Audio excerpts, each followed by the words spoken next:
मोअज़्ज़िज़ नाज़रीन, सैयद अतीकुल हसन का Sydney Australia से सलाम।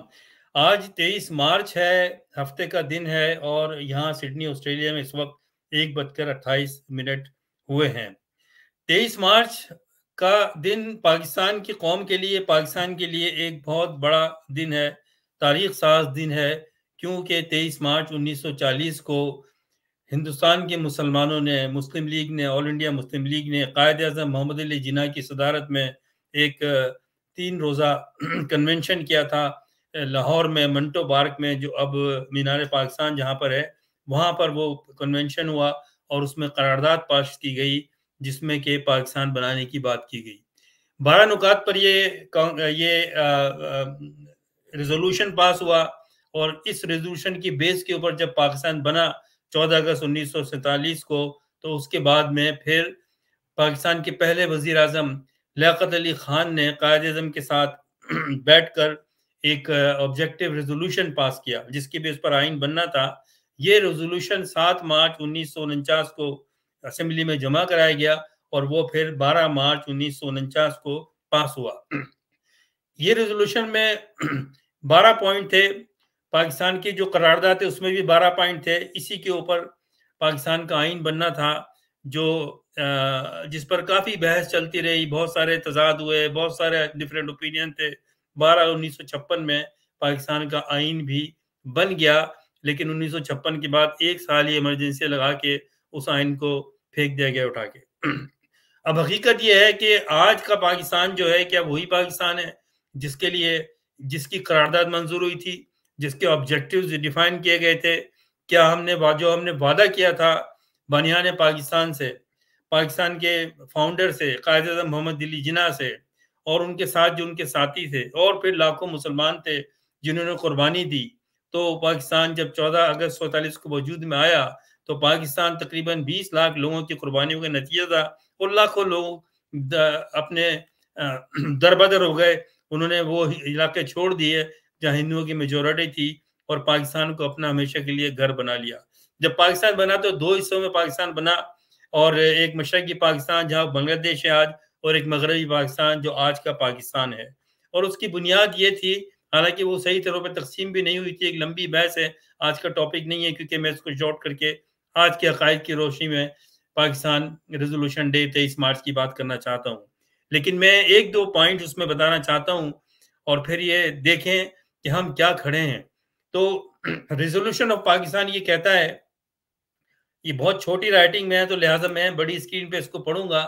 पहले मैं इसके 3 पॉइंट पढ़ूँगा, क्योंकि मैं ज़्यादा टाइम वेस्ट नहीं करना चाहता। आप इसको देख सकते हैं, गूगल पे सर्च करें पाकिस्तान रिज़ोल्यूशन, ये आ जाएगा और या फिर आप इसको मेरे जो ये रिकॉर्डिंग है, इसको आप रोक कर देख सकते हैं।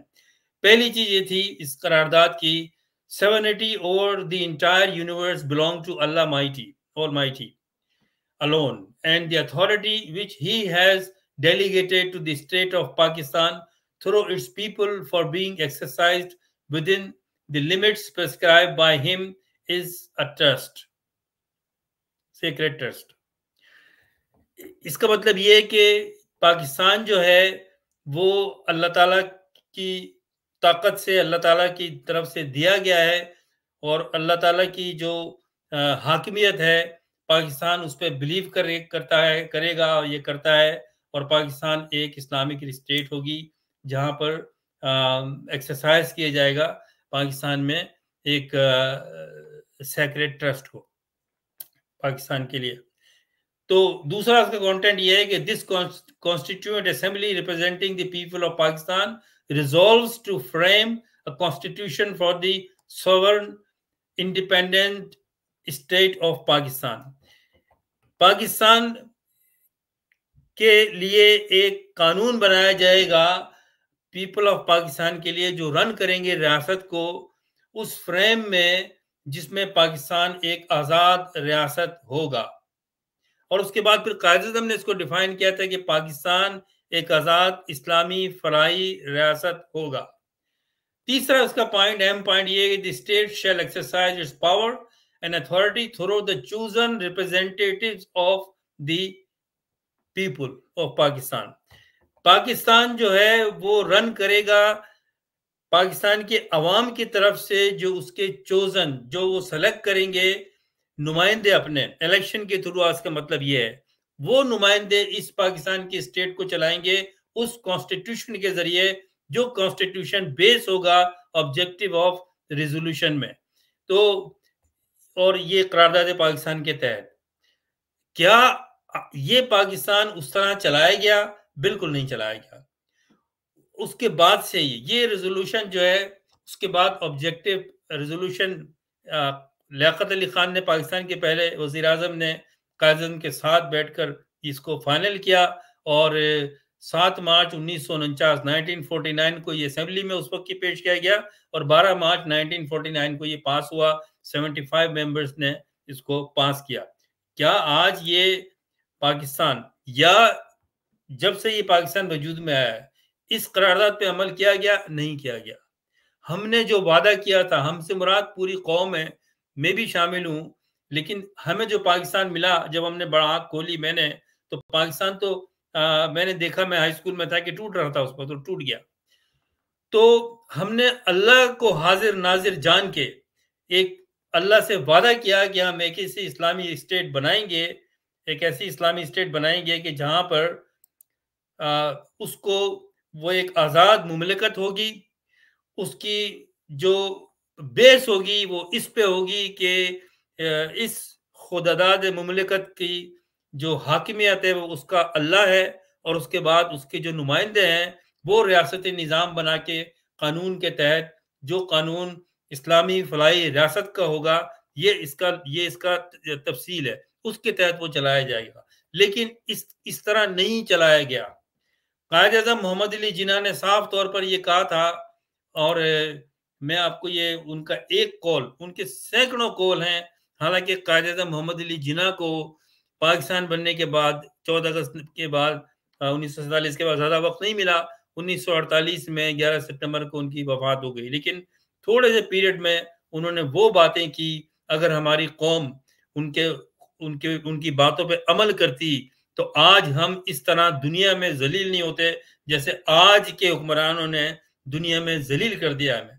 किसी भी तरह से पाकिस्तान का रेजोल्यूशन के जो 12 पॉइंट थे, ऑब्जेक्टिव रेजोल्यूशन के जो 12 पॉइंट थे, एक पर भी अमल नहीं किया, बल्कि अमल चले ना करने की बजाय उसके खिलाफ पाकिस्तान को चलाया गया, आज तक चलाया जा रहा है, और अब भिखारियों की तरह पाकिस्तान को जलील कर दिया गया है जिनके हाथ में ये पाकिस्तान है। कायद-ए-आज़म ने ये कहा था पाकिस्तान के बारे में एक जगह खिताब करते हुए, मैं आपको दिखाता हूं स्लाइड पर, गौर से देखिए, क्योंकि इसके बाद कुछ कहने की जरूरत नहीं है, अंदाजा हो जाता है कि हमने क्या किया और ये पाकिस्तान बनाया किस लिए था। बानी पाकिस्तान कायद-ए-आज़म मोहम्मद अली जिन्ना ने कहा था, अफसर शाही का काम मुल्क का इंतजाम संभालना है। क्या कहा था? ब्यूरोक्रेसी जो है उसका काम क्या है? मुल्क का इंतजामी निजाम जो है वो संभालना है। फौज का काम सरहदों की हिफाजत करना है। क्या काम है फौज का? सरहदों की हिफाजत करना है। और सियासतदानों का काम आइन की पासदारी और हुकूमत की पॉलिसियां बनाना है। असल गद्दार वो हैं जो बानी पाकिस्तान के उसूलों और पैगाम से मुनहरिफ हुए, ये मैं कह रहा हूं। अब आप देखें, बिल्कुल क्लियर पाकिस्तान कायद-ए-आज़म मोहम्मद अली जिन्ना ने कहा था, और हर डेवलप्ड नेशन इसी तरह होती है कि जो एडमिनिस्ट्रेशन होता है, जो ब्यूरोक्रेसी होती है, वो मुल्क का इंतजाम चलाती है ऑनेस्टली तरीके से। जो आवाम होती है वो अपने नुमाइंदे चूज करती है जो पार्लियामेंट में जाते हैं, वो आवाम की फलाह और बहबूद में कानून पास करते हैं, और फिर पाकिस्तान की फौज जो है वो सरहदों की हिफाजत करती है। अब आप देखिए कि पाकिस्तान को जो खाना खराब किया गया 77 साल में, और पहले 25 साल के बाद 71 में 2 टुकड़े हुआ पाकिस्तान, उसमें क्या था, क्या हुआ, और आज तक क्या हो रहा है? चोर बाजारी, तासुब और लूट मार, मुल्क से पैसा लूट के बाहर मुंतकिल करना, और फिर इनकॉम्पिटेंट नाअहल लोगों को रियासत की में बिठा देना है। पाकिस्तान की फौज ने जिसने कायद-ए-आज़म ने ये कहा था कि उनका काम है सरहदों की हिफाजत करना, उन्होंने क्या किया? सरहदों की हिफाजत तो अगर करते तो बचना की पाकिस्तान नहीं जाता। बांग्लादेश नहीं बनता। ये कहते हैं कि जी वो ये बात थी कि 1000 किलोमीटर दूर था। भाई आप अपनी जान दे देते, मर जाते आप। आपने हथियार डाले, 90,000 फौजी ने हथियार डाले हिंदुस्तान के आगे। डूब के मर जाना चाहिए, दुनिया में ऐसा वाकया नहीं हुआ कहीं। हमारे यहाँ तो सुल्तान सलाउद्दीन अय्यूबी जैसे पैदा हुए थे लोग। तो बहरहाल हम इस पे बात करते रहते हैं। मैं आज के हवाले से बात करना चाहता हूँ, आज ग्राउंड रियलिटीज क्या है उस पर मैं आपसे आज बात करूंगा। लेकिन बहरहाल हम जो ये रोते हैं, हम अल्लाह से दुआएं मांगते हैं मस्जिदों में बैठ के। रमजान के दिन है, आज भी हम तरावियों के बाद, नमाजों के बाद पाकिस्तान की सलामती की दुआ मांगते हैं। किस मुंह से दुआ मांगते हैं हम? किस मुंह से दुआ मांगते हैं? हमारी ये दुआओं का अल्लाह ताला हमारे मुंह पे मारेगा कि तुम एक दोगले और एक झूठे और बेगैरत लोग हो तुम लोग। क्योंकि और जब मैं तुम की बात कर रहा हूं तो उसमें 25 करोड़ में से हर फर्द नहीं आ गया। कुछ मुहिब्बे वतन पाकिस्तानी हैं जो आज भी बचाने की कोशिश कर रहे हैं। लेकिन मुल्क के लुटेरे कौन है जिन्होंने अपनी ड्यूटी छोड़ के हुक्मरानी संभाल ली और फिर कौम से मुस्तकिल झूठ बोला। आज तक झूठ बोला जा रहा है पाकिस्तानी कौम से। आज हालत यह है, और फिर ड्रामे किए हैं। फिर या तो खुद डायरेक्ट आके चीफ मार्शल एडमिनिस्ट्रेटर बन गए, या फिर एक डमी किस्म के, करप्ट किस्म के चोर लुटेरों को परवान चढ़ाया, सियासत में लाके उनको बिठा दिया कि जाओ करप्शन करो, हमारे लिए कुछ नहीं बोलना। तो अगर एक करप्ट आदमी होगा वो दूसरे करप्ट को डिफेंड करेगा। जानबूझ के ये किया गया।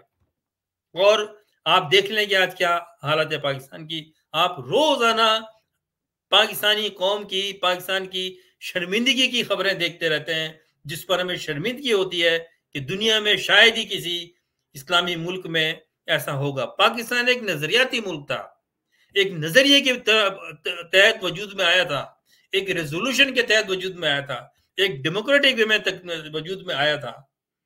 किसी एक पॉइंट पर भी पाकिस्तानियों ने उस पाकिस्तान को नहीं चलाया जो कायद-ए-आज़म का पाकिस्तान था, बिल्कुल नहीं चलाया। और ऐसे लुटेरों ने गन पॉइंट के ऊपर पाकिस्तान पे कब्जा कर लिया और उसके बाद में फिर चुन चुन के करप्ट तरीन लोगों को बिठाया ताकि उनका कारोबार चलता रहे। आज अगर पाकिस्तान में सबसे ज्यादा इन्वेस्टमेंट है बिजनेस में, बिजनेस एम्पायर बना हुआ है, तो वो कौन, किसका है? वो पाकिस्तानी फौज का है। इनका काम ये था कायद-ए-आज़म ने।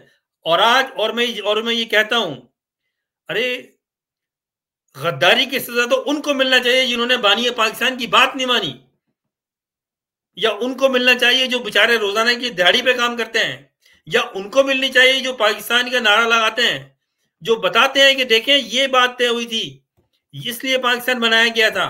मैं आज ये बात कर रहा हूं और मुझे पता है जो मैं ये बातें कर रहा हूं, मैं चाहता हूं कि मैं सच बोलूं और सच बोलते ही इस दुनिया से जाऊं। आई डोंट केयर कि कौन क्या कहता है, क्योंकि जिनको ये बुरा लगता है वो तो मुल्क के गद्दार हैं। उन्होंने तो, कोई इसमें शक नहीं है। मैंने आपको पढ़ के सुना दिया और जाके देख लें कायद-ए-आज़म ने क्या कहा, लियाकत अली खान ने क्या कहा, उसके बाद जो जिसने पाकिस्तान को बचाने की बात की उसके साथ क्या हुआ, और कब्जे पर करके कौन बैठा हुआ है। झूठे झूठे नंबर 1 सारी दुनिया में। अब पाकिस्तानी जो रियासत के जो हुक्मरान हैं वो झूठों के नाम से मशहूर है, और इन झूठों को भी रखा जाता है उन्होंने जिनकी ये खिदमत गुजारी करते हैं, जिनके ये गुलाम हैं, क्योंकि उनको ऐसे ही लोग चाहिए। उनको लियाकत अली खान जैसे लोग नहीं चाहिए थे, इसलिए उनको गोली मार दी गई और उनकी तहकीकात के बाद किसी को सजा भी नहीं हुई। उनको शेख मुजीबुर रहमान जैसा पॉलिटिशियन नहीं चाहिए था जिसको मशरकी पाकिस्तान की 90% अवाम ने वोट दिए और उसको इख्तियार नहीं किया। इनको नहीं चाहिए था वो। इनको फातिमा जिन्ना मादरे मिल्लत नहीं चाहिए थी जिसने पाकिस्तान की बात की, जो अयूब खान के सामने एक डिक्टेटर के सामने खड़ी हो गई और उनको मार दिया गया। उनको पाबंदी लगा के घर में नजरबंद कर दिया गया जैसा इमरान खान को किया हुआ है, और फिर उनको उनकी एक मिस्टीरियस तरीके से उनकी मौत हुई और उनकी बॉडी को निलाने वालों ने, खवातीन ने देखा कि उनके गले पे भी निशान था। ज़ईफ खातून थी, शादी नहीं की सारी जिंदगी, अपने भाई के साथ पाकिस्तान की जद्दोजहद में हिस्सा लिया। और ये हमारी कौम में कुछ ऐसे लोग बेगैरत थे कि उन्होंने उन पर भी इल्जाम लगाया। ये कौन सी कौम के लोग हैं ये जो मादरे मिल्लत फादर ऑफ द नेशन के साथ जिन्होंने गद्दारी की वो अपने माँ बाप के हो सकते हैं? नहीं हो सकते। और आज वो सिपोलिये जिन्होंने उन गद्दारों ने पैदा किए वो हम पे हुकूमत कर रहे हैं। गुलाम दस्तगीर ने एक कुतिया पे लग के गले में लालटेन डाला जो जो फातिमा जिन्ना का निशान था और लाहौर की गलियों में बिठाया। आज उसका बेटा खुर्रम दस्तगीर मिनिस्टर बनाए, आज की गवर्नमेंट में भी है, पिछली में भी था वो। कैसे पाकिस्तान बचेगा? कैसे बचेगा?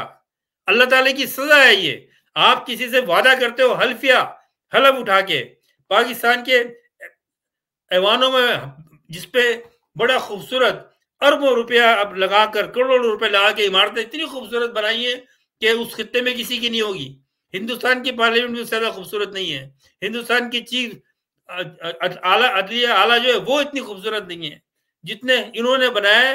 जो अय्याश हैं, जहनी अय्याश हैं, करोड़ों रुपए रोजाना का खर्चा करते हैं ये लुटेरे, जिनको बात करने की तमीज नहीं है, जिनको कोई हिस्ट्री का पता नहीं है, मुंह खोलते हैं तो गलत बात करते हैं। अय्याश, उनके हाथ में मुल्क चला और क्या हुआ? 71 में मुल्क आधा हो गया मुजीबुर रहमान पे। मुजीबुर रहमान पे जिसने तहरीक पाकिस्तान में हिस्सा लिया और सबसे ज्यादा वोट लिए, उस पॉलिटिशियन को उस पर गद्दारी का मुकदमा चलाया। ये मुल्क के जो जिनको सरहदों की हिफाजत करना थी, उन्होंने तो हर मुहब्बतन पाकिस्तानी पे गद्दारी का मुकदमा चला के या तो मार दिया या उसको मुल्क छोड़ने पे मजबूर कर दिया या फिर उसको रूपोश करके मार दिया, कहीं पर गायब कर दिया या उनको जेलों में सड़ा दिया। आज भी जेलों में डाला जा रहा है जिनको जेलों में रखा गया है। क्या वो गद्दार है? क्या वो गद्दार है? नहीं है। लेकिन अफसोस इस बात की है कि 25 करोड़ आवाम भी खामोश बैठी हुई है क्योंकि आदत पड़ गई है। आदत पड़ गई है कंप्रोमाइज करने की।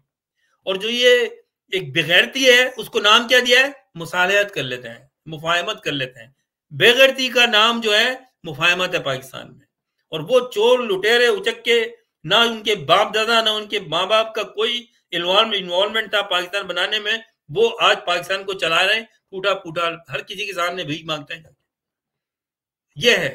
तो मैंने आपको बताया कि 23 मार्च का मकसद तो ये था, लेकिन आज भी जहां जहां पाकिस्तानी है, इवन शर्मिंदगी की बात यह है कि ओवरसीज में भी जो पाकिस्तानी है वो भी बैठ के शाम को एक डिनर होता है, वहां पर सिफारतखानों को बुलाया जाता है, उनके झूठी तारीफें की जाती हैं क्योंकि वो इस काबिल तो है नहीं वो, और उनसे अगर कोई कोई सही चुपता हुआ सवाल कर ले तो उसके खिलाफ हो जाते हैं।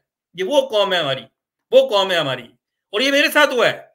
मैं भरी महफिल में खड़ा होकर मैंने कहा कि आप क्या बात कर रही है, क्या करते हैं आप? ये मैंने लिखा तो मुझे ही गालियां देना शुरू कर दी कम्युनिटी के, मैं फसादी आदमी हूं कितना। तो मैं इसलिए माइंड नहीं करता कि हमारी तो कोई औकात ही नहीं है भाई। जिसने पाकिस्तान बनाया इस कौम ने उसको नहीं छोड़ा।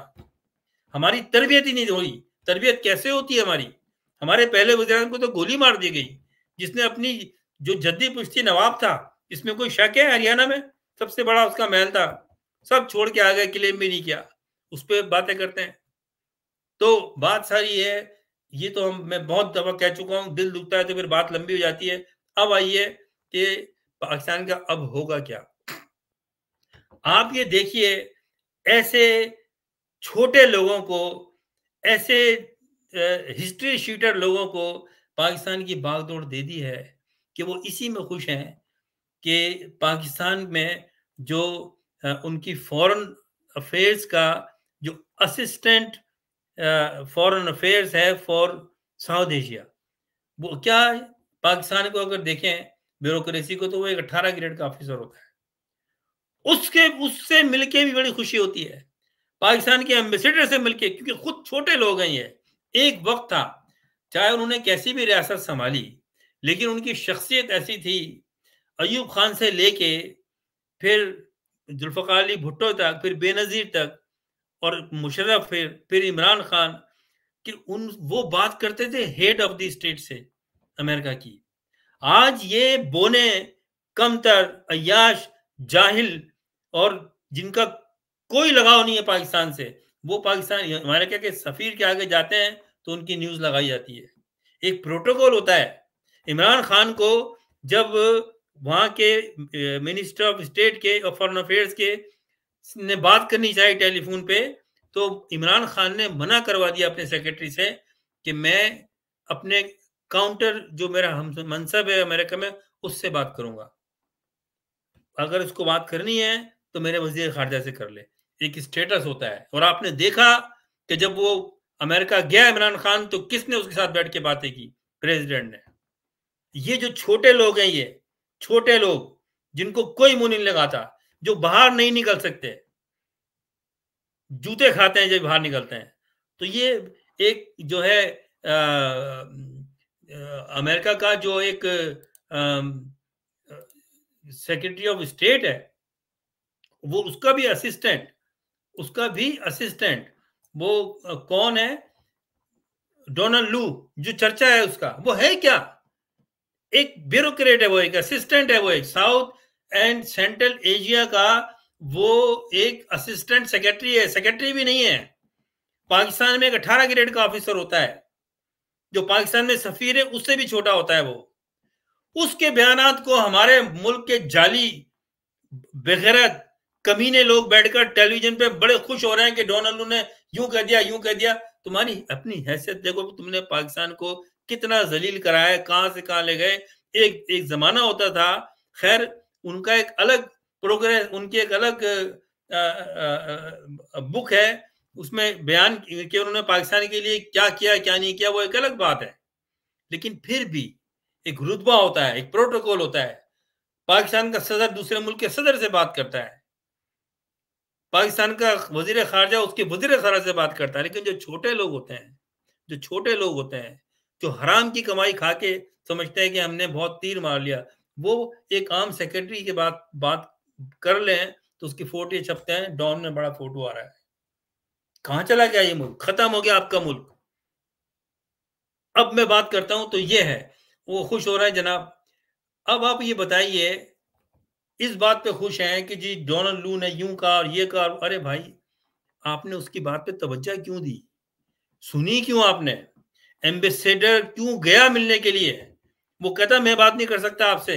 अगर आपने कोई पाकिस्तान के बारे में बात करनी है तो प्राइम मिनिस्टर से बात करो, और अपने प्रेसिडेंट को बोलो कि प्राइम मिनिस्टर से बात करे। ये होते हैं जो उसूली लोग, काबिल लोग जो होते हैं। और हमारा जो था वो एम्बेसडर मजीद, क्या नाम था उसका, मैं तो इनका नाम भी याद नहीं रखता। ये इतने नाए लोग हैं कि अगर कोई काबिल आदमी हो तो नाम याद रहते हैं उसके, चाहे किसी भी मुल्क का हो। लेकिन जो बोने लोग हों, जिनकी कोई हैसियत ही नहीं हो, उनके तो नाम भी याद नहीं रहते। हमें और भी बहुत सी काम करने होते हैं। उसने कहा कि हाँ, एक एक लेटर जो दिया एक असिस्टेंट सेक्रेटरी ने, उसको बना के मुल्क के प्राइम मिनिस्टर जो था उसको जेल में डाला हुआ है कि साइफर यूं है, साइफर यूं है। किसने इशू किया है? जो बाइडेन ने इशू किया था, सेक्रेटरी ऑफ स्टेट ने इशू किया था। तो डील करो उससे जाके। फिर तुम्हें अपने आदमी को, अपने लीडर को डिफेंड करना है या अमेरिका के लीडर को डिफेंड करना है? तो ये सारी बहस है जो सब जानते हैं। अब होगा क्या? देखें, पाकिस्तान की मईशत खत्म हो गई है, तबाह हो गया, पाकिस्तान डिफॉल्ट हो गया है। कर्जे मांगने के लिए हाथ जोड़ के, जैसे वो एक एक बहुत ही जो होते हैं ना प्रोफेशनल फकीर, जो पीछा नहीं छोड़ते आपका, मांगते रहते, फिर आप भी चलते जान छुड़ाने के लिए बोलते हैं लो यार पकड़ो, 5 रुपए 10 रुपए, जाओ यहाँ से। जैसे ही वो जाते हैं तो दूसरे उसके आ जाते हैं, जो उसके साथ में होते हैं। तो ये सारे भिखारी हैं उस तरह से। इनका कोई मजहब नहीं है, मैं आपको बताऊं। अगर ये अल्लाह पे थोड़ा सा ईमान रख रहे होते, कोई खौफ खुदा होता, तो झूठे हलफ नहीं उठाते। हलफ उठाने का मतलब पता है? अगर मैं हलफ उठा रहा हूं तो क्या मतलब है? मैं अल्लाह को गवाह बना के बात कर रहा हूं। खुलेआम हर बंदा इनका जो गवर्नमेंट में बैठा हो, किसी भी पार्टी का हो, झूठे हलफ उठाता है। इन्होंने मजाक बना दिया मजहब को भी, कुरान को भी, सुन्नत को भी। बस उसको एक रवायती तौर पे बड़ी खूबसूरत किस्म की एक उसके कुतबे लिखे हुए हैं, आयतें लिखी हुई हैं, पूरी पार्लियामेंट में सजाई हुई हैं, उसके नीचे खड़े होकर झूठे हलफ लेते हैं। झूठे तौर पे गलत तरीके से इलेक्शन में जीत के आके झूठे हलफ ले रहे हैं। क्या कौम है हम लोग? कौन है हम लोग? कौन सा मजहब है तुम्हारा जो अपनी, जो अल्लाह से झूठ के सामने अल्लाह को झूठी गवाही बना के बात कर रहा है? वो कैसे पाकिस्तान का हो सकता है? वो तो अपने माँ बाप का भी नहीं हो सकता।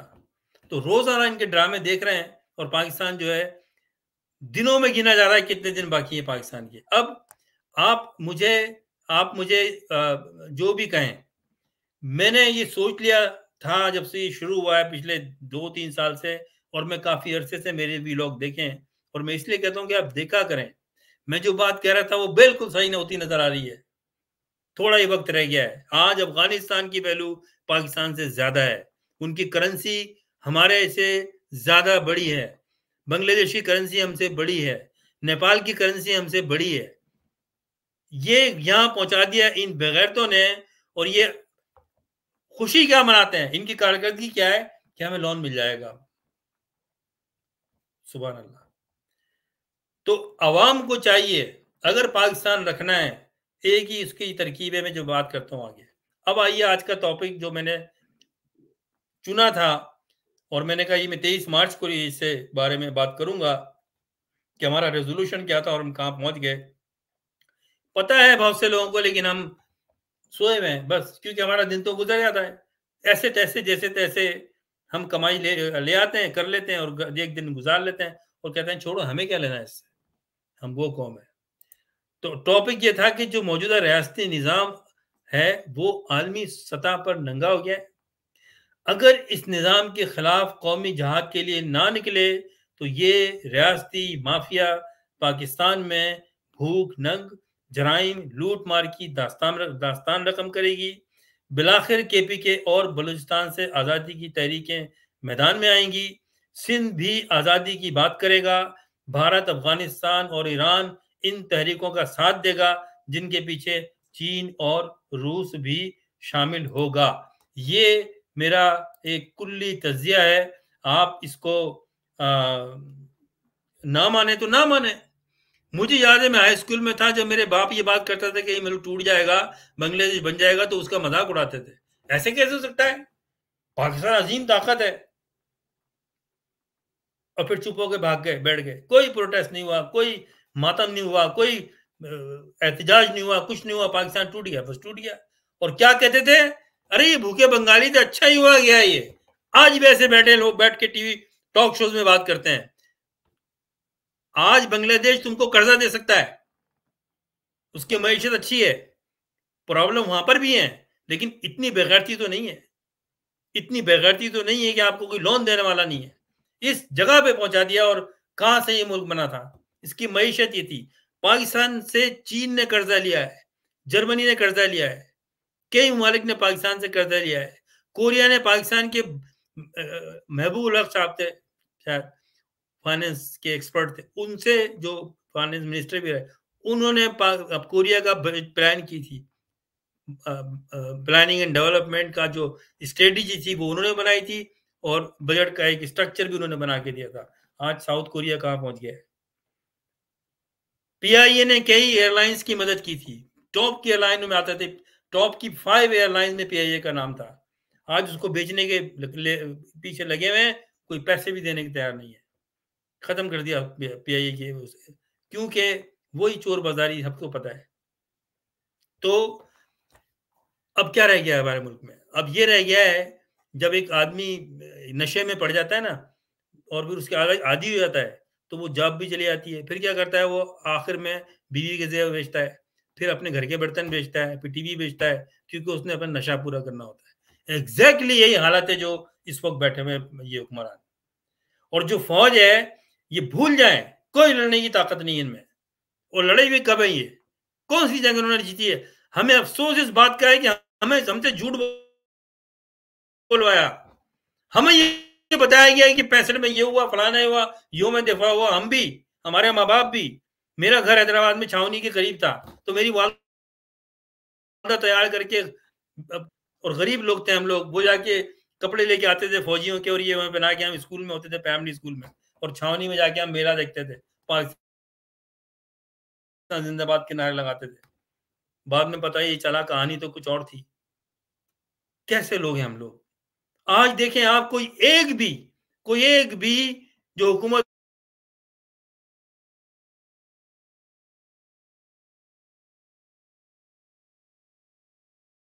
देखें कि वो फलस्तीन की बात करता है, फलस्तीन की बात कर रहा है। जब लोगों ने जुलूस निकालना चाहा तो उन्होंने उस पर पाबंदी लगा दी, 144 लगा दी। कायद आजम ने फलस्तीन के लिए कहा था कि इलेजिटिमेट चाइल्ड है ये, हम इसको नहीं मानेंगे कभी भी। हमें फ़लस्तीन चाहिए। ये बेगैरत इसलिए बैठे हुए हैं कि उन्होंने करप्ट लोगों को बिठाया लाके। अमेरिका को पता है। आप क्या डेविड वो डोनाल्ड लू की बातें कर रहे हैं? अरे भाई, उन्होंने बिठाया है इनको। उनको इमरान खान नहीं चाहिए, ऐसा आदमी नहीं चाहिए जो सामने बात करे खड़े होके। और मैंने शुरू से आपको कहता आ रहा हूं, आपने सुना होगा मुझे 1.5 साल से 2 साल से, इमरान खान को नहीं छोड़ेंगे। भुट्टो कैसा भी था, उसकी बहुत सारी गलत चीजें हुई। बांग्लादेश की जो अलहदगी हुई, उसमें भी वो की रोल प्ले किया है, लेकिन वो भी एक वक्त में आके खड़ा हो गया। और खड़ा होकर उसने साफ बात करनी शुरू कर दी तो उसके खिलाफ हो गए। उसको फांसी लगा दिया एक केस में। उस केस में उसका हाथ था, लेकिन फांसी नहीं होती थी उसको, क्योंकि भुट्टो ने खाली अहमद रजा कुशीरी के बाप को नहीं मरवाया था।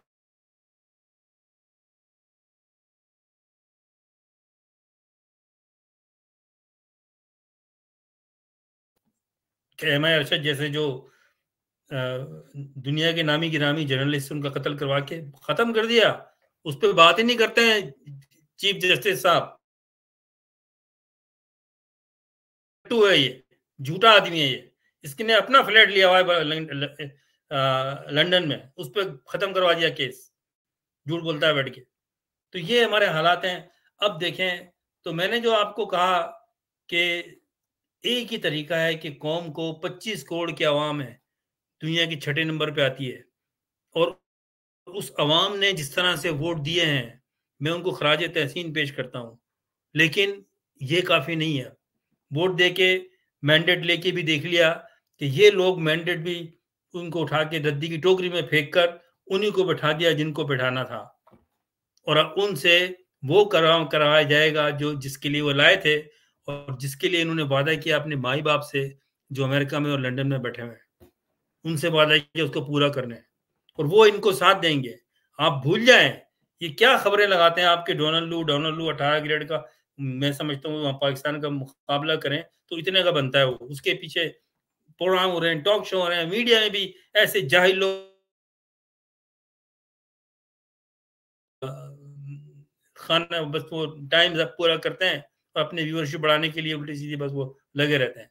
तो भाई साहब, मैं आपको बताऊं, अब मैं वन बाय वन आपको चीजें बता रहा हूं, उसको देखिए जरा। ये मैंने आपको जो टॉपिक था, मौजूदा रियासती निज़ाम आलमी सतह पर नंगा हो गया है।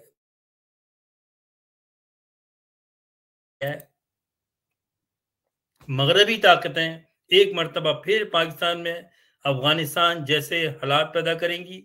ये मेरा तजिया है, ये मेरा निचोड़ है, इसको संभाल के रखिएगा। पाकिस्तान मैदान जंग बनेगा और सूबों में खून की होली खेली जाएगी। ये मेरी तजिया है। मैं नजूमी नहीं हूँ, पेशेंट कोई नहीं है। जो हुआ है अब तक, ये उसका तजिया है, जो मैंने बड़े सोच समझ के ये मैं बात कर रहा हूँ। इसको आप संभाल के रखिएगा। मेरी दुआ ज़रूर थी, मैं आज भी दुआ नमाज पढ़ के मांगता हूँ कि पाकिस्तान सलामत रहे। अल्लाह ताला पाकिस्तान में ऐसे लोगों को हुकूमत दे जो पाकिस्तान की हिफाजत करें। लेकिन मैं इस वक्त ग्राउंड रियलिटी बता रहा हूँ, और हमें बोलना चाहिए। मैं बोलता हूँ, छुपाने से क्या होगा? शतरमुर्ग की तरह आप छुप के मुंह छुपा के बैठ जाओ तो जो उसको शिकार करने वाला जो जानवर है वो छोड़ देगा। फिर दूसरी बात, पाकिस्तानी फौज गैर मुल्की फौजों के खिलाफ हथियार डालने पर मजबूर होगी। पाकिस्तान मुख्तलिफ रियासतों में तकसीम होकर अमेरिका, चीन, भारत और अफगानिस्तान की कॉलोनियों में तकसीम हो जाएगा। दूसरा मेरा तजिया ये है, और ये मेरा सियासी पेशन गोई है, किस बात पे? आज की रियलिटी की बेस पर। ये जो मैंने आपसे कहा है, एक दफ़ा और सुन लीजिए। पाकिस्तानी फौज गैर मुल्की फौजों के खिलाफ हथियार डालेगी। गैर मुल्की में भारतीय भी हो सकते हैं, लैंड कर सकते हैं, जैसे अफगानिस्तान में लैंड किया था। और फिर हिस्से बखरे होंगे, जिसमें अमेरिका भी शामिल होगा, चीन भी, भारत भी, और फिर कुछ इसके मुख्तलिफ होंगे जो मैंने अगली उसमें बताइए, पहले बताया मैंने आपको। क्या होगा? किसी हिस्से में कराची, किसी हिस्से में सिंध, किसी हिस्से में खैबर पख्तूनख्वा, किसी हिस्से में बलूचिस्तान। भारत या चीन बलूचिस्तान पर कब्जा करेगा। पंजाब का भारत के साथ इलाक करा के एक मरतबा फिर बरतानिया या अमेरिका की कॉलोनी बनाया जाएगा। ये सारी बातें मैं आम को बता रहा हूँ कि होश के नाखून लो। ये होगा जो मेरी तज्जिया है। अल्लाह करे कि मैं गलत साबित हूँ, लेकिन ये मेरा तज़किया है, ग्राउंड रियलिटीज़ है। ये मेरी नाउज़ुबिल्लाह और अल्लाह ना करे कोई ख्वाहिश नहीं है मेरी ये, लेकिन ये होने जा रहा है, जिसका मैं बताता रहा हूँ आपको कि इमरान खान को पकड़ के जेल में डालेंगे और मार देंगे उसको। हुआ है, नहीं हुआ?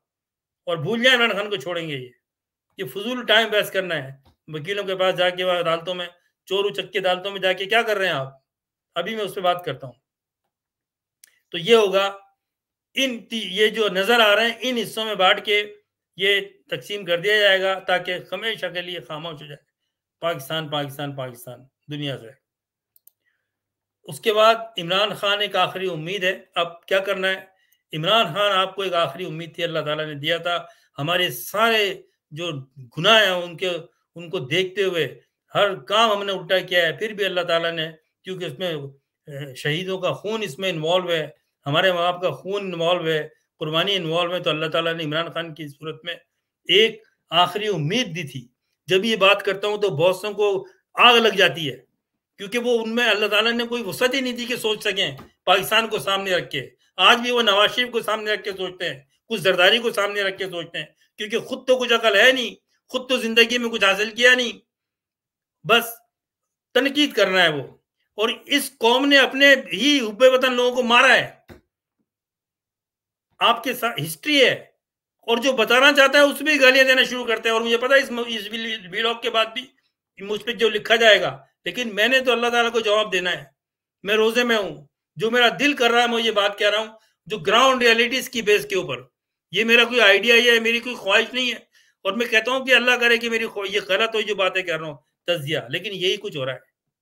इमरान खान अब ये कुछ आप देख लें कि क्या हो सकता है। इमरान खान एक आखिरी उम्मीद है। अगर ये खूनी तकसीम रोकना चाहते हो, जो मैंने बताई पिछली स्लाइड्स के ऊपर, तो पाकिस्तान की सालियत की खातिर जहादी इनकलाब के लिए सड़कों पर निकलना होगा, कुर्बानी देनी होगी, कुर्बानी देनी होगी। ये है 8 फरवरी के इंतखाबात के ने हर चीज को खोल कर रख दिया है, सब सामने आ चुका है। अब जो बाकी रह गया था, पाकिस्तान आलमी तौर पे नंगा हो गया है। सारी दुनिया ये कह रही है, अब कोई भी हो, इवन की जो पाकिस्तान को बर्बाद करना चाहते हैं अमेरिका जैसे, वो भी कह रहे हैं कि वहां धांधली हुई है। पाकिस्तान में जमहूरियत के जरिए निज़ाम की तब्दीली कभी नहीं आ सकती, ये मैं शुरू से कह रहा था। मैंने एक आर्टिकल लिखा था जब इमरान खान इलेक्शन में जा रहे थे 2018 के, कि गन में खड़े होकर गन को साफ नहीं कर सकते। आपका ये मनसब नहीं, आपका ये ऑब्जेक्टिव नहीं होना चाहिए कि आपने उसी निज़ाम में जाके वज़ीर आज़म बनना है।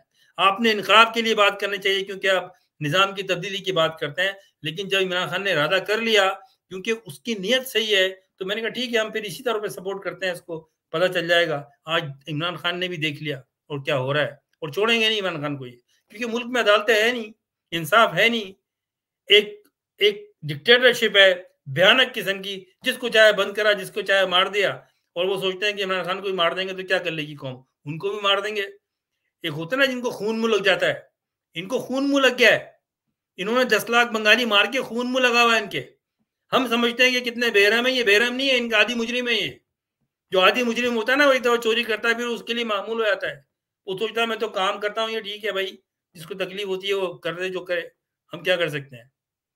पाकिस्तान में इमाम से क्या चाहिए? पाकिस्तान में इमाम खमीनी जैसे इनकलाब की जरूरत है, जो मैं बार बार कहता हूँ, जिसपे करप्ट माफिया के लोगों को रोजाना की बुनियाद पे चौराहों पर फांसियां दी जाए। आज ईरान में जैसा भी हो, वो अपना मुल्क चला रहे हैं, नहीं चला रहे। रोजाना की बुनियाद पे सुबह ही सुबह 4-5 जरेलों को लटकाता था वो। मुल्क में एक निजाम देके चला गया, अमेरिका के खिलाफ खड़ा होकर बात की। आज भी अमेरिका को मुंह तोड़ जवाब देता है वो, जैसा भी है वो। लेकिन मुल्क तो चल रहा है ना उनका, नहीं कारोबार करते हो डॉलर में, छोड़ दिया उन्होंने। लेकिन अगर अमेरिका उनके साथ नहीं, तो दूसरे मुल्क जिनको जिनको तेल लेना है, जिन्होंने उनसे इंपोर्ट एक्सपोर्ट करनी है, वो तो करनी है। आज भारत भी तेल खरीदता है वहां से, जो पाकिस्तान के खिलाफ रहा है। आज चीन भी उनसे तेल खरीदता है, आज रशिया भी खरीदता है, उनको कोई परेशानी नहीं है। तो भाई बात सारी ये है, 8 फरवरी के बाद से तो जो भी चीजें थी वो नंगी हो गई हैं। पाकिस्तान की बात नहीं है, सारी दुनिया में नंगे हो गए हैं। तो इमरान खान ने सियासत और जमहूरियत के जरिए करप्ट निज़ाम को तब्दील करने की कोशिश की, जिसको रियासती माफिया ने अपना खात्मा समझा। ये वजह है, उसने चाहा कि निज़ाम तब्दील हो, तो इनको ये खौफ हो गया कि भाई ये हमारा खात्मा हो जाएगा अगर यहाँ पर सही निज़ाम आ गया। अगर इंसाफ का निज़ाम आया तो ये हम ख़त्म हो जाएंगे। बैरूनी आकाओं को उनकी हुक्मरानी ख़त्म होती नज़र आई। 7 दहाइयों पर हुक्मरानी करती फ़ौज को उनकी सिविल हुक्मरानी का ज़वाल नज़र आया। लिहाजा सब ने मिलकर इमरान खान और उसके नज़रिए के हामियों को गद्दार करार दे दिया। ये तो फातिमा जिन्ना को भी गद्दार कहते हैं, ये तो मुजीब को भी गद्दार कहा इन्होंने। फिर उसने पाकिस्तान को से अलग होने की तहरीक शुरू कर दी। कोई उसके पास ऑप्शन नहीं था। जब उसको इख्तियार आपने नहीं दिया इलेक्शन जीतने के बाद, तो क्या है? इमरान खान के पास भी यही ऑप्शन है। अब मैं आपको बता दूं, आज ही मैं बात कर रहा हूं, देखें कैसे चीजें बदलती हैं। जाली मुकदमात के जरिए इमरान खान को जेल में रखने और फिर कत्ल करने का प्लान बनाया गया, मगर इमरान खान अवाम के दिलों की तब्दीली का नजरिया चस्पा कर चुका था। अब इनके लिए प्रॉब्लम यह है कि इमरान खान ने 3-4 आखिरी 3-4 साल में उसकी जद्दोजहद तो 25 साल पे है, वो खड़ा रहा कि जी निज़ाम की तब्दीली होनी चाहिए। आज की जो नस्ल है, जो 60% से ज़्यादा है पाकिस्तान में, उनके जहनों में ये चस्पा कर दिया है, उनके दिलो दिमाग में, कि ये फ्रॉड निज़ाम है, इसको ख़त्म होना चाहिए, इससे कंप्रोमाइज़ हम नहीं करेंगे। ये बहुत बड़ा इमरान खान काम करके, अगर वो अल्लाह ताला उसको ज़िंदगी दे, लेकिन मैं इन कातिलों से कुछ भी बैद कर सकता हूँ जो अरशद शरीफ को मार सकते हैं, माफिया के जरिए मरवा सकते हैं कीनिया में, तो ये तो जेलों में, पाकिस्तान की जेल में है ना वो, जो भुट्टो को फांसी लगवा सकते हैं। मैं बार बार ये कहता हूँ कि देखें, भुट्टो बहुत सारी इंटरनल अफेयर्स में और बहुत सारे मामलात में उसने गलत चीज़ों से मुल्क चलाया। पहला मार्शल एडमिनिस्ट्रेटर बना, याह्या खान से इख्तियार लिया, ये बहुत गलत, बड़ी गलती थी, उसको नहीं लेना चाहिए था ये। लेकिन ठीक है, लेकिन फिर सियासत में सीखता है इंसान। उसने आखिरी नमाज में ही चाहा कि इस्लामी मुमलिकत एक इस्लामी सरबराह कॉन्फ्रेंस कराई, उसके बाद में वो खड़ा हो गया। बांग्लादेश के चैप्टर को एक तरफ रखें, लेकिन फिर भी उसने बात करना जानता था, वो लीडरों से मिलना जानता था, वो एक काबिल आदमी था। लेकिन उसकी सारी बात तो सही नहीं थी, क्योंकि उसने शुरू में जो भी किया उसी की वजह बनी कि पाकिस्तान में माशाल्लाह आगे बढ़ी। ना वो चीफ माशाल्लाह, सिविलियन चीफ माशाल्लाह एडमिनिस्ट्रेटर, ये भी दुनिया में पाकिस्तान में ही हुआ है, वो बना। वो उसकी बहुत बड़ी गलती थी पाकिस्तान को तबाह करने की आइंदा उसमें। तो लेकिन फिर आ जाए आप, ये कौम जो है, इस कौम ने लियाकत अली खान को शहीद होते देखा, इन्होंने बर्दाश्त किया। फातिमा जिन्ना पर गद्दारी का इल्जाम लगा के उनको कत्ल करते देखा, इन्होंने बर्दाश्त किया। भुट्टो को फांसी लगी, ये बर्दाश्त कर गए। बेनजीर का कत्ल हुआ, जिसपे हजारों लोग मारे गए, झगड़े हुए, उस पर वे खामोश हो गए। और अब इमरान खान बंद है 150 केसेस पे, उस पर कोशिश कर रहे हैं, लेकिन कम से कम इमरान खान को क्रेडिट जाता है, वो जिंदा रहे या नहीं रहे। उसने जो बात पाकिस्तान की आवाम के दिलों में पेवस कर दी है, और इमरान को, पाकिस्तान की आवाम को बता दिया है, और उन्होंने एक्सेप्ट कर लिया है कि हाँ, कौन है पाकिस्तान के जो लुटेरे हैं, नायल हैं, सबको बता दिया, और सबको मालूम है, सबको मालूम है। इसीलिए इमरान खान के हर उम्मीदवार को उन्होंने वोट दिए। तो इस वक्त चाहे पाकिस्तान की अदलिया हो, चाहे फौज हो, चाहे एजेंसीज हो, चाहे पुलिस हो, एडमिट सब, और चाहे ये जाली किस्म के लुटेरे पंडित हो, सियासी जो अपने आप को पंडित कहते हैं, वो वजीर आजम, मेंटली लोग बीमार हैं, ये लोग, उसको शदीद बीमारी लायक है, वो उसको इतनी मरते पैर कब्र में लटक रहे हैं, सदर बनने का शौक है, सलामी लेते हुए पेशाब कर रहा है, वो निकल गया उसका। देखे होंगे आपने क्लिप, दुनिया में घूमे ये क्लिप, दुनिया में, कि देखें जी ये कौम है, इसका सदर बनाया, ये पेशाब कर दिया इसने। बीमार आदमी है वो।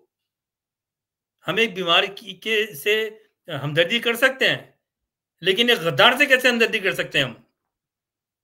और फिर इसी को हमने बना दिया, क्योंकि ये इसको बनाने वाले कौन है, सबको पता है कौन है।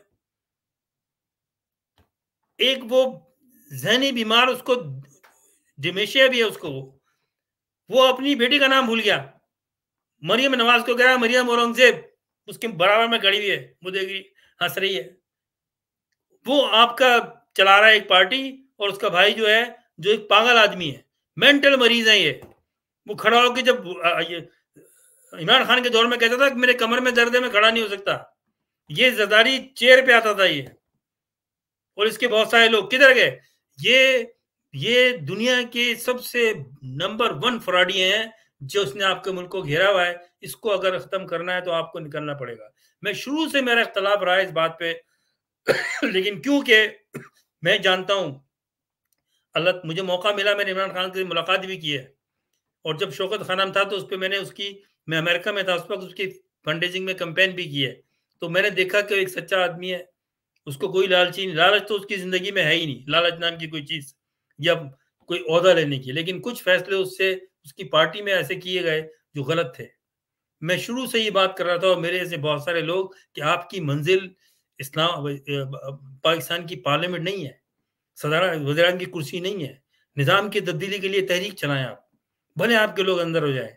आपकी पार्टी एक नजरियाती पार्टी है, आपकी पार्टी एक रिवायती पीपल्स पार्टी या मुस्लिम लीग या एमक्यूएम की तरह नहीं है। नजरियाती लोग तख्त की तरफ नहीं देखते, वो निज़ाम की तरफ देखते हैं कि निज़ाम में मैंने तब्दीली करनी है। ये मिस्टेक की है और वो करवाई गई है इमरान खान से, आज भी यही है, आज भी यही है। प्रॉब्लम ये है कि इमरान खान जेल में है और वो एक नजरियाती सियासत लेके चल रहा है।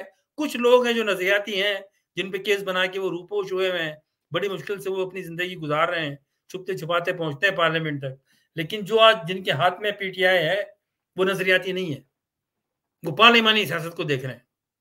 इसीलिए मजबूरी, और ये जानते हैं, ये इतने कनिंग प्रोफेशनल गुंडे हैं, ये प्रोफेशनल, इनको पता है कि हमने किस तरह से मारना है इस पार्टी को, क्योंकि इन्होंने तो भाई जो मेजोरिटी में अवामी लीग थी उससे डील किया है। इनके नजदीक ये है कि मुल्क टूटता है टूटे, जहन्नम में जाए, हमारी बात रहनी चाहिए। उसकी वजह क्या है? क्योंकि अपने आकाओं को जबान देकर आए हैं, जिन्होंने उनको एश्योरेंस दी है कि तुम्हें कुछ हुआ तो हमारी कंट्री में बैठे ना आप, आपने सरमायाकारी की, हम इबादत कर रहे हैं उसकी, आ जाना है आप। कोई हमदर्दी नहीं है पाकिस्तान से इनकी, ये जान लें आप, ये मेरी बात है। तो मेरे भाई, आप खुदा के लिए इस बात को समझें, इलाज सिर्फ एक है कि रिवॉल्यूशनरी हमें तहरीक चलाने की ज़रूरत है। आप निकलें, आपने वोट दिया, उस वोट को देखें क्या हर्षद किया इन्होंने। अब समझ लें कि ये वोट ये निज़ामी, ये जमहूरियत वमहूरियत सब बकवास है। आप किसके पास जाते हैं अदालतों में? आप अभी भी अगर अदालतों के चक्कर लगाएंगे तो फिर आपके साथ यही होगा, खत्म हो जाएंगे आप, क्योंकि ये माफिया तो ये चाहती है। तो ये बात है। अब मैं चाहता था कि ये फिलहाल जल्दी करूं, लेकिन फिर लंबा हो गया। लेकिन मैं आपसे कहता हूं कि प्लीज, मेरी ऑनेस्टली, मेरी ये सिर्फ एक ख्वाहिश होती है कि आप मेरे वीलॉग को पूरा देखें। उसमें एक सबक है, ये रिवायती वीलॉग नहीं होता, इसमें मेरा कंक्लूजन होता है। मैं 3-4 दिन से सोच रहा था बात करने की, लेकिन मैं ये डेविड लू और फलाना डोनाल्ड लू और ये इसके चक्कर में नहीं पड़ना चाहता। ये सब बकवास है और शर्मिंदगी है पाकिस्तान के लिए कि पाकिस्तान की आला ओहदे पे बैठे हुए लोग एक छोटे से ऑफिसर के पीछे लगे हुए हैं। और हमारा मीडिया, शर्म आती है मुझे, मेरा खुद ताल्लुक मीडिया से, शर्म आती है मुझे। बहुत अल्लाह का शुक्र है, मुझे ऑफर भी हुई पाकिस्तान में कई दफ़ा, मैंने नहीं किया। बहुत अल्लाह का करम है, अल्लाह का दुआ है कि मैं यहाँ बैठा हूँ। मेरी ज़बान पे ताला नहीं लगा सकते ये लोग, मैं बोलता हूँ। और अल्लाह का शुक्र है कि मैं मरूंगा तो मैं सुकून से, कि मैंने जो बात कहनी थी वो मैंने कही। मैं उन लोगों में रहना चाहता हूँ जो सही बोलते हैं, सही बात करते हैं। लेकिन खुदा के लिए आप भी ओवरसीज़ में जो पाकिस्तानी है, जो ऑस्ट्रेलिया में, वो भी सोचें। हमारा इज्तिमाई फ़र्ज़ है, आप सोचें कि आप क्या कंट्रीब्यूशन कर रहे हैं। कुछ नहीं कर सकते तो आप, अगर लगता है कि मेरी बात झूठ नहीं है जो मैंने की है आपको, मेरा कंक्लूजन में कोई रियलिटी है, वो ग्राउंड के ऊपर है, जो हो रहा है मैंने उसी पे बेस करके अपना तज़किया किया है, तो उसको आगे बढ़ाएं, ज़्यादा से ज़्यादा लोगों तक पहुँचाएं। यही आप कर सकते हैं और करें।